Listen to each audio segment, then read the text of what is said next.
মই সেইকাৰণে আজিলৈকে ষ্টেজত গোৱা নাই আৰু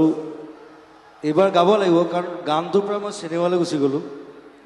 এটা গানক চিনেমা বনোৱাটো বহুত টান কাম আৰু এটা 15 বছৰৰ প্ৰচেষ্টা 15 বছৰ আগতে মই ৰাজেশক কৈছিলোঁ যে মোৰ এনেকুৱা এটা ষ্টৰী আছে খালি মই তাত ব্লাইণ্ড এজন ব্লাইণ্ড ছিংগাৰ তাৰ ষ্ট্ৰাগল তাৰ লাইফ তাৰ গান আৰু মই ভাবোঁ যে এই গানটোত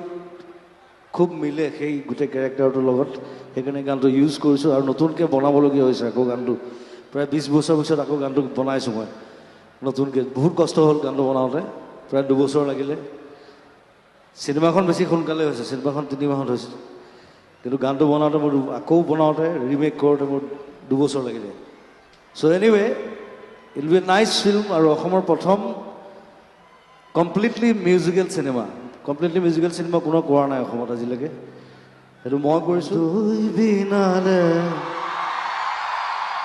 নিশাই বিনালে ৰাতিপুৱা বলে কিমান পৰ